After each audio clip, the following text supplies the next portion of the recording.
Hi, my name is Natalie, and I'm glad you're here. In this short training audiobook, we're going to focus on prospecting and CRM strategies for starting and strengthening your customer relationships. Make sure to listen carefully, and feel free to pause the audiobook at any time so you can take down a note of something that stands out to you, as you may hear a piece of helpful information for you and your business. This audiobook is jam-packed with valuable information. I'll read the first chapter, then we'll bring in Paul to read the second chapter, and so on. Let's get started. Let me share with you the magic of prospecting for success in the business world. It's all about building those key relationships that can make or break your success, no matter if you're just starting out or if you're a big name in the industry. Finding those perfect partners who not only add value but also stick around for the long haul is crucial, and that's where the art of prospecting comes into play. Prospecting is basically your way of scouting for potential partners who are on the same wavelength as your organization, those who share your goals and values. It's about doing your homework, diving into market research, and launching outreach campaigns that really speak to your prospects on a personal level. This isn't just about making connections, it's about starting meaningful conversations that could lead to partnerships that last a lifetime. Before you even start, though, you've got to know what you're looking for. Defining your ideal partner profile is step one. What industry are they in? What values do they hold dear? Who are they serving, and how does that align with your audience? Knowing this helps you zoom in on those who could truly be a great match. Then, it's all about finding these potential partners. Digging into market research, keeping an eye on industry trends, and even hitting up networking events are all part of the strategy. These gatherings are gold mines for meeting folks who might just be interested in what you're proposing. And when you've spotted those potential partners, you need to grab their attention. Personalize your outreach, make it clear why a partnership would be mutually beneficial, and don't be afraid to get out there and mingle at events. It's all about showing genuine interest and listening to what they have to say. To give you a taste of what successful prospecting looks like, consider XYZ Corporation, a software development company. They were on the lookout for partners in the healthcare sector and managed to snag some hospitals by showcasing their tailored healthcare solutions. Then there's ABC Nonprofit Organization, which found corporate sponsors for their environmental cause by connecting with like-minded professionals at sustainability events. These stories aren't just about making connections. They're about building relationships that last and that contribute to mutual success. In a nutshell, prospecting is your first step towards forging lasting partnerships. It's about knowing what you want, finding those who can bring that to the table, and engaging them in a way that sets the stage for a solid, enduring relationship. Stay tuned, because up next, we'll explore how trust and rapport are the real game changers in turning prospects into partners. Let's bring Paul in to read the second chapter. I'll be back soon to read to you some more. Thank you, Natalie. Hi, everyone. I hope you're doing well. Let's dive into something super important in the business world. Trust. It's like the secret sauce for building lasting relationships, especially when you're trying to turn prospects into partners. This chapter is all about the magic of trust and rapport and how crucial they are for making those connections that last. So trust, right? It's huge. It can totally make or break your relationship with a prospect. When people trust you and what you're all about, conversations just flow. They open up, share what's on their mind, and even think about sticking with you for the long haul. It's all about creating this vibe where everyone's comfortable being honest about what they need and expect. One killer way to build trust? Active listening. Really hearing out your prospects, understanding their challenges, and showing you care. Ask those questions that let them share more and give them the space to do it. It's a respect thing, and it shows you're in it with them, not just for a quick win. Then there's being crystal clear in your communication. Right from the get-go, be upfront about what you can do, your values, and where you might have limitations. Setting realistic expectations early saves a ton of headaches later. And hey, if you say you're going to do something, do it. Nothing messes up trust faster than breaking promises. Being reliable and consistent shows you're serious about your commitments. Building rapport is like trust's best friend. It's about finding those shared interests or values that connect you on a deeper level. Maybe it's a mutual love for innovation or a shared commitment to sustainability. Whatever it is, It helps create a bond that's more than just business. In this digital age, don't forget tech tools like CRM systems. They help keep track of all your interactions and ensure you're always following up in a way that's tailored to what your prospects need. It's about making sure no one feels like just another name in the database. Let's talk real-world examples. Think of a company that really listened to its prospects, was honest about what it could do, and delivered on every promise. That's the kind of approach that turns prospects into loyal partners. Or an organization that used tech to personalize every interaction, making each prospect feel valued. That's gold. Wrapping it up, trust and rapport aren't just nice-to-haves, they're must-haves.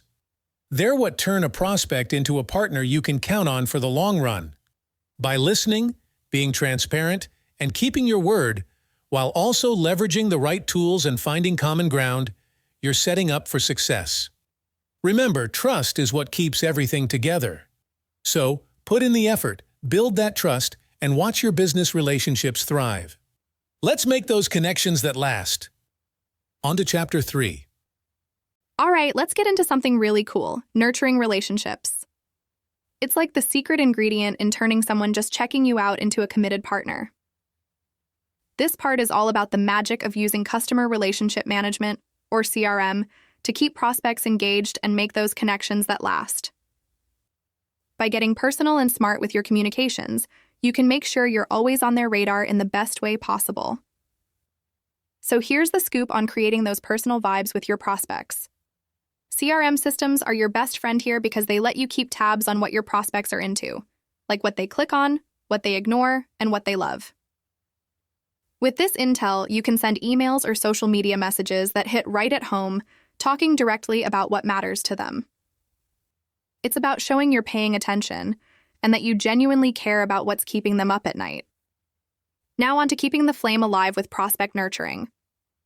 This is where you gently guide your prospects along, making sure they're always getting something valuable from you.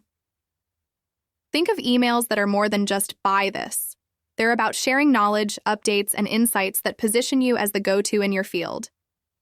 And don't forget about the power of a good blog post or an insightful white paper that speaks directly to their challenges. Social media is another battleground for attention, but in a good way. Engage in conversations, share your thoughts on trends, and be a part of the community. It's about showing you're not just a logo, but a group of people who get it and want to make things better for everyone in your industry. Data analytics is where it gets a bit geeky, but in the best possible way. CRM tools can show you who's really into what you're saying, letting you focus your energy on the prospects who are most likely to become partners. It's about understanding what works and doing more of it, so you're always improving and becoming more relevant to your prospects. We're going to share some killer success stories too, where companies have nailed this approach and turned it into solid gold partnerships. Like this one company that got so good at sending the right emails, they not only won over their prospects, but turned them into advocates. This whole journey from prospect to partner is what it's all about.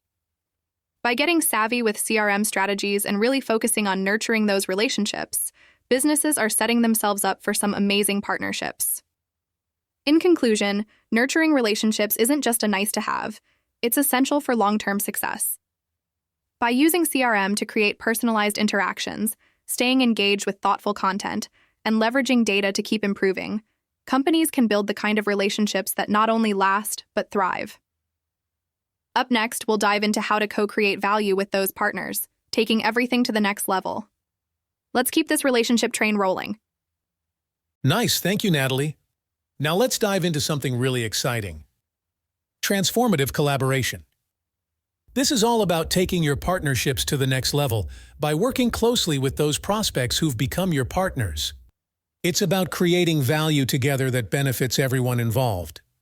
Imagine sitting down with your partners, brainstorming, and coming up with ideas that are game changers. That's what we're talking about here. Starting off, the key is getting into meaningful conversations with your prospects. This isn't about just making a sale. It's about laying the groundwork for a relationship that's built to last. Think about inviting your prospects to throw in their ideas, getting their insights, and really making them feel like they're a part of the journey. This could be anything from brainstorming marketing campaigns together to co-developing products that pull in expertise from both sides, or even sharing resources to boost efficiency. For collaboration to really take off, you've got to keep those lines of communication wide open. Regular catch-ups, brainstorming sessions, and being open to feedback helps everyone stay on the same page and tackle any hurdles together. Compromise is another biggie. It's about finding that sweet spot where everyone's happy and moving forward towards a common goal. And then there's making decisions together, which really cements that partnership. When everyone's got a say, there's a stronger commitment and a sense of shared responsibility. Now let's talk benefits. Collaborating like this opens up all sorts of doors. You get to tap into each other's skills, resources, and networks, paving the way for growth that you might not have managed on your own. It's about coming up with innovative solutions that none of you could have thought of by flying solo. Let me give you a couple of examples to bring this to life. Picture a software company and a marketing agency teaming up for a joint campaign. They mix their know-how and contacts, reaching more people while cutting down on costs. Or think about an automotive manufacturer and a tech firm working together on an electric vehicle charging network. By combining their resources, they fast-track the development and make sure the tech matches up perfectly, giving them an edge in the electric vehicle scene. In a nutshell, transformative collaboration is a game changer. It's about making those prospect-to-partner relationships something really special. Through open communication, compromise, shared decision-making, and pooling strengths, businesses can not only grow, but also build partnerships that are all about trust and mutual wins. Paul, that was great. Thank you for your help reading this with me for our wonderful audience. Let's wrap up this journey with something super important: keeping the good times rolling with your partners. After all that hard work of connecting, building trust, and creating something awesome together, it's all about making sure those relationships last and keep delivering value to both sides. First things first, staying on top of your partner management game is crucial. This means keeping in touch, not just when you need something, but regularly. It's about showing you're in it for the long haul, celebrating the wins, working through the challenges, and always looking for ways to make things even better. Think of it as a health check for your partnership, a bit like catching up with a good friend to see how they're doing and how you can support each other better. Then there's the sweet part, rewarding your partners. Everyone loves feeling appreciated, right? Loyalty programs or exclusive perks can really make your partners feel special. It could be discounts, VIP access to events, or just making sure they get first dibs on your support team's time. It's a way of saying, thanks for being awesome, and keeping everyone excited about working together. Of course, it's not always sunshine and rainbows. Sometimes you hit a bump in the road. The key here is to not let it turn into a mountain. Be ready to talk things out, listen to their side of the story, and find a way through it together. Think of challenges as a chance to strengthen your partnership, not threaten it. And if things get really tricky, it doesn't hurt to bring in an unbiased third party to help find the middle ground. It's all about keeping the relationship healthy and moving forward. Let's take a look at some real winners in the partnership game. Imagine a company that's got a whole team just to make sure their partners are feeling the love, regular check-ins, training sessions, and someone always there to help. That's partnership goals right there. Or how about a company that tailors their loyalty rewards to exactly what their partners love? It shows they really get them and are invested in their success. Wrapping this all up, keeping your partnership strong and successful isn't just a nice to have, it's essential. It's about being proactive, showing appreciation, tackling challenges head-on, and always looking for ways to grow together. Remember, the goal isn't just to build these relationships, it's to make them last and keep finding new ways to win together. So, here's to not just reaching success with your partners, but making sure it's a success that sticks. Paul and I hope you've enjoyed this particular training audiobook. We look forward to getting to read for you again in the future. Subscribe to our channel and hit the like button if you like this and you'd like to hear more.